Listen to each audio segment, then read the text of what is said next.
conmigo, así que ahora volvemos a las entrevistas de lujo. ¿Y qué tema es crucial? ¿Qué tema nos preguntan muchísimo? Y a nosotros, a mí en las redes sociales, permanentemente. Salud de las mujeres.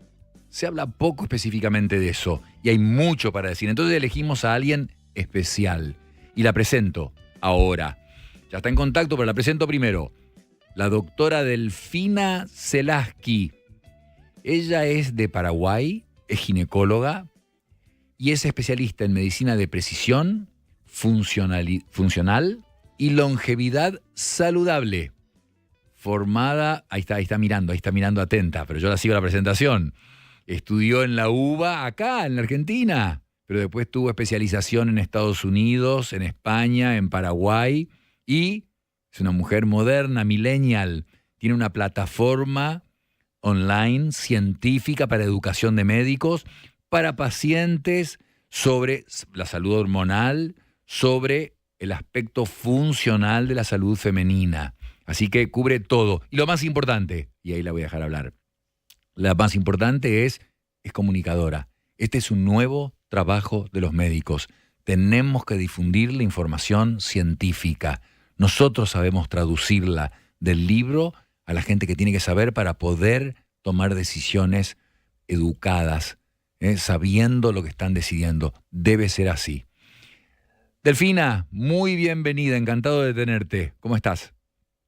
Hola, ¿cómo están? Quiero saber si se escucha bien porque de repente se entrecorta, así que quería saber cómo, Yo cómo me recibían ahí. te oigo ¿Sí? perfecto, por ahí los labios se mueven Qué distinto que lo bueno. que oigo, pero se oye perfecto y te vemos bien. Buenísimo, súper bien. ¿Cómo están ustedes? Muy bien acá con un tema, ya te digo, es notable, ¿eh? Siempre, primero que es sabido que las mujeres se interesan por la salud más que los hombres. Ahí en el San Valentín en Estados Unidos, por ejemplo, un regalo que siempre le dicen a las mujeres, regalale a tu novio, pareja, lo que sea, un chequeo de salud. Las mujeres son mucho más avispadas en eso y en otras cosas también. Déjame que empiezo directo, así vos hablás.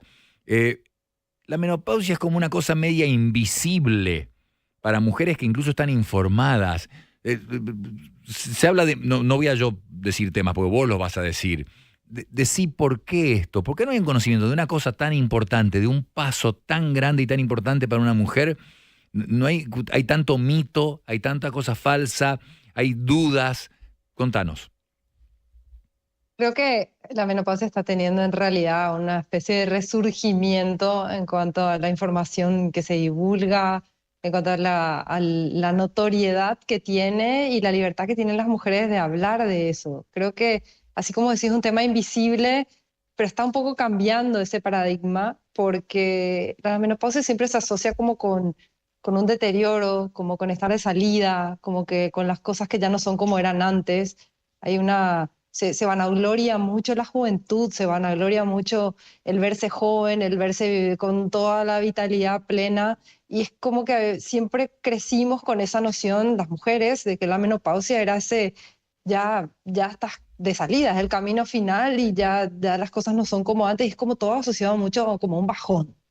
Y hoy nos damos cuenta que a los 60 muchas veces vos seguís cumpliendo tus roles laborales tal cual como lo hacías a los 40 y lo haces feliz, no es que lo haces porque hay que seguir pagando cuentas, lo haces porque te dan ganas de hacerlo. Tu vida se prolongó no solamente en años, sino en responsabilidad, en calidad de vida y en ganas de vivir. Entonces, hoy en día las mujeres se sienten mucho más cómodas de no solamente hablar de cosas que le pasan a nivel de cambios, sino de compartir entre ellas. Entonces se vuelve como este espíritu colectivo de lo que a vos te pasa, me pasa a mí también, y esta cosa de no sentir vergüenza, de estar en esa etapa de la vida y aspirar a algo mejor en esa etapa de la vida, que no sea asociarlo con un bajón, que sea asociarlo con un renacimiento, con un empezar de nuevo, con una etapa linda, nueva, llena de cosas por las cuales seguir mirando para adelante.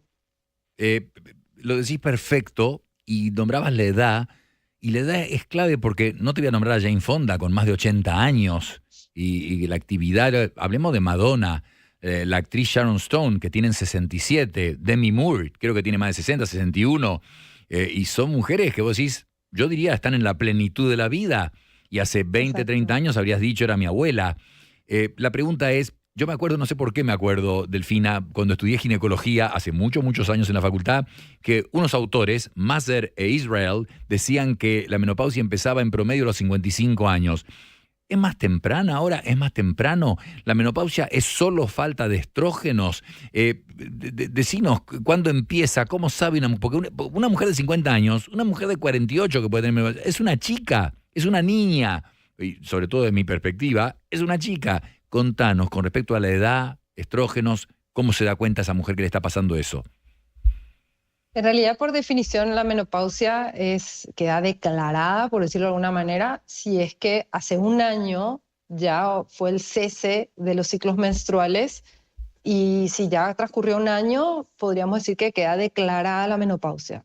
Sin embargo, existe una etapa anterior, que es toda esta transición menopáusica, que siempre yo le explico a mis pacientes, es tal cual como esa transición de la adolescencia. Son pequeños cambios que se van escalonando y que pueden suceder en distintos momentos. ¿Cuántas chicas vos las ves con sus cambios adolescentes que de repente a los 9 años ves una chica que tiene cambios mucho más acelerados que otra que de repente empezó con esos cambios a los 13?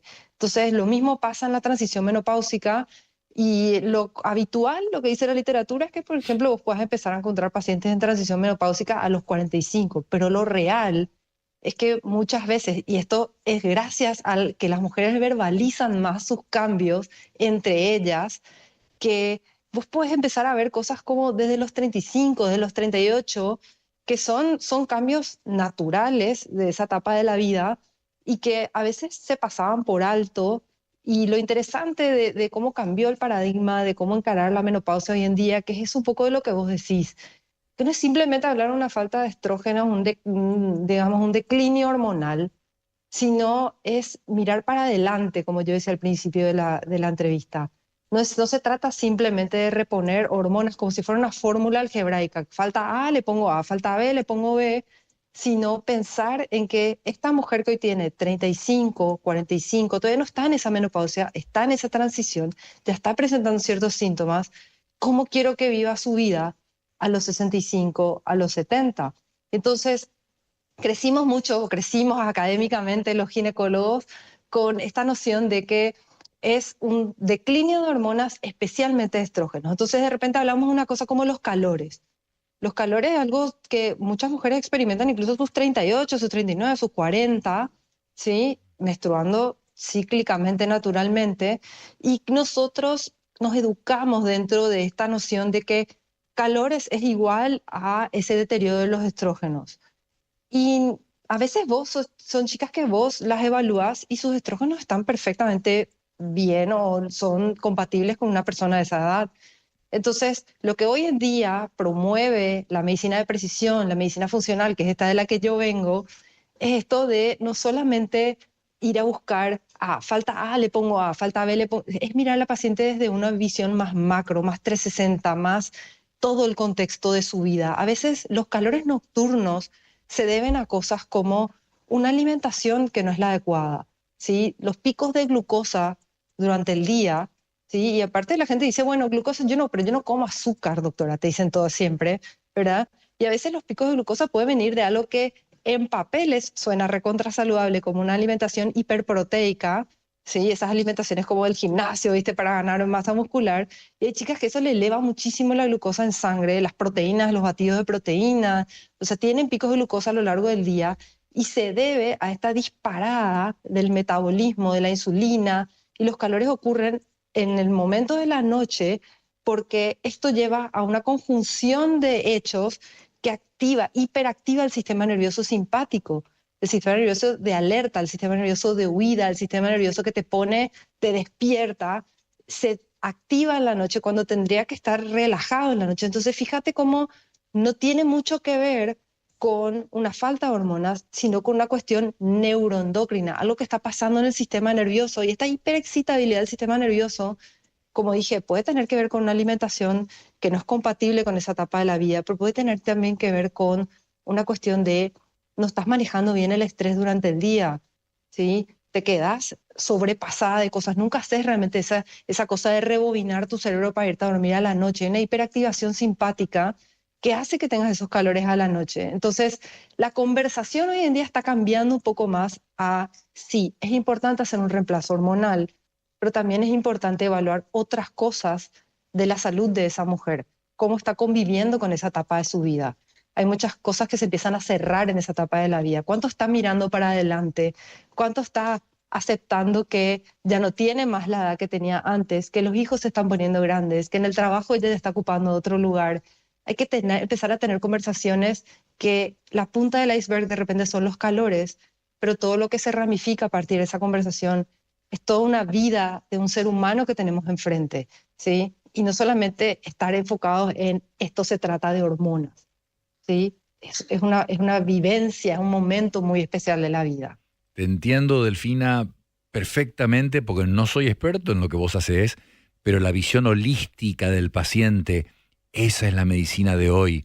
Para poder hacerlo individualizado y personalizada la medicina, tiene que haber una visión holística en que no es que falta A, B, C, y en base a eso te pregunto, porque una visión típica de mujer, déjame que diga así, grande o con varios años, como Madonna, es la famosa osteoporosis, el calcio, las mujeres pierden músculo, tienen grasa, ahora empiezan a ir al gimnasio. Cuando yo iba al gimnasio a los 20 años no había una sola mujer en un gimnasio, ahora la mitad o más son mujeres. Entonces, vos decís que si hay falta A no es solamente con A, si falta B no es el calcio, son las pastillas de calcio porque tienen osteoporosis y el músculo y tienen más pancita y les cuesta, contanos.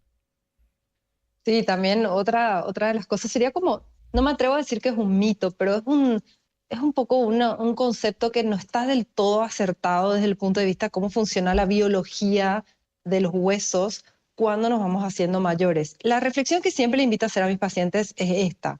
Si vos te pones a pensar en tu yo de los 20, de los 30, y ahora tenés, ponele 50 y pico, 60, y en un hombre de tu misma edad, ¿sí? Que tiene 50 y pico, 60. ¿Qué es lo diferente en términos de los huesos entre esos dos grupos comparados contigo? ¿Qué es lo que cambió? ¿Acaso vos a tus 20 te tomás medio litro de leche de vaca y por eso tenías más calcio, más aporte de calcio y ahora tenés menos? ¿Es realmente una falta de calcio lo que te condujo a esta pérdida de hueso? ¿Por qué tu marido, que tiene tu misma edad, no tiene una osteopenia o una osteoporosis, una pérdida de la masa ósea? ¿Qué es lo diferente entre esos dos escenarios? Son las hormonas, ¿sí?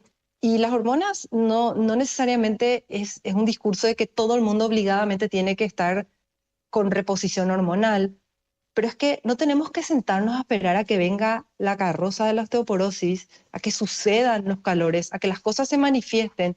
Ya en los laboratorios, desde un punto de vista de lo funcional y la medicina de precisión, nosotros ya nos empezamos a dar cuenta de que hay cosas sucediendo alrededor de esa masa ósea que la van a deteriorar, que no tienen nada que ver con el calcio.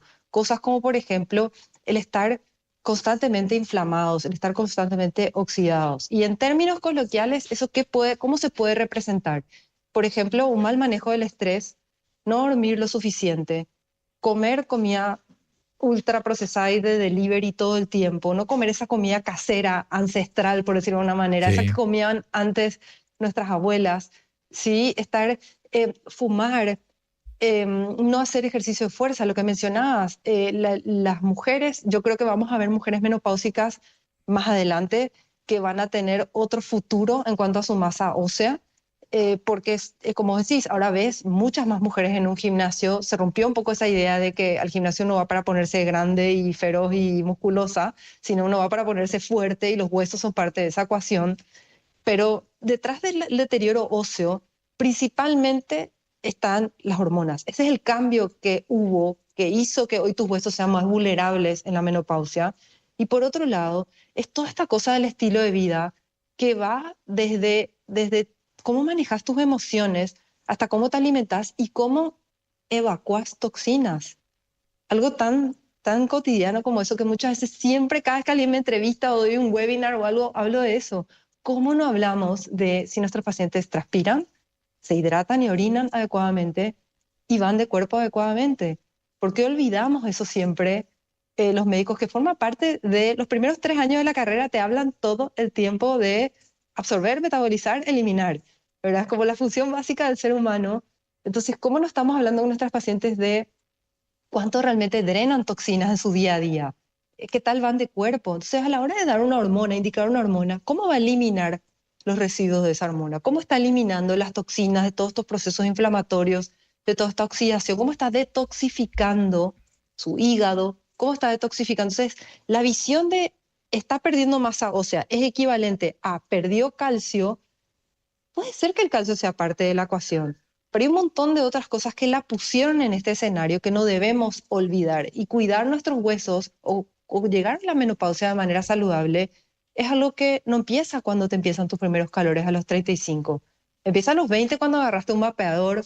Empieza, ¿verdad? Cuando tuviste 800 blackouts tomando alcohol desmedidamente, siendo joven. Todas esas cosas te oxidaron. Y sí, hay que vivir la vida, pero también uno tiene que pensar en cómo quiere vivir la vida el día de mañana. Delfina, espectacular, derribando mitos. Hay una experta derribando mitos. Y déjame que cierre la entrevista, la charla. La tendríamos que repetir, va a quedar mucho afuera. Pero déjame que cierre con un tema tabú. Y de por ahí que genere discusión entre hombres y mujeres, parejas. La menopausia también se asocia con una disminución de motivación, de interés, de energía, de deseo en las mujeres. Y la parte sexual es fundamental. Hacé el comentario que has hecho, que seguramente te preguntan que vos sabés con respecto a esto. Sí, hoy en día es una conversación que en el consultorio yo creo que cuando mi mamá entró a su menopausia, hoy en día mi mamá tiene 70 y pico, y cuando mi mamá entró a su menopausia yo creo que no era un tema de conversación tan frecuente en el consultorio. La Claro. expectativa de las pacientes cambió muchísimo y la libertad de hablar de ciertas cosas también cambió muchísimo, lo cual me parece para bien, ¿verdad? Sí. No se pormenoriza el tema del cambio de la iniciativa para la vida íntima en la etapa de la perimenopausia. Esto empieza mucho antes, hoy en día se ve mucho antes. Y si bien puede tener que ver mucho con el descenso de una hormona que es la testosterona, ¿sí? Hay un montón de otras hormonas en juego, ni hablar. Hay hormonas que se deterioran a nivel suprarrenal, el cortisol, la DEA, que tienen muchísimo que ver con este tema de la iniciativa y la conexión. La oxitocina, hoy en día usamos oxitocina como un reemplazo hormonal en pacientes con baja iniciativa para el deseo sexual, pero de vuelta, siempre me voy a volcar a lo holístico. Y yo cuando mis pacientes me dicen que tienen menos iniciativa para tener relaciones sexuales con su pareja y que eso cambió a partir de que están en esta transición menopáusica y en la menopausia, siempre yo las invito a hacer un poco de autoobservación. Hoy en día lo que vemos es que no hay espacio mental a veces para esas cosas. No hay espacio físico también para esas cosas. Están que los hijos, el trabajo, viste, hay que entrenar, hay que estar espléndida, hay que tomar, actualizarse con cursos para el trabajo, que esto, lo otro, aquello, 10.500, vivimos para 10.500 expectativas de la afuera.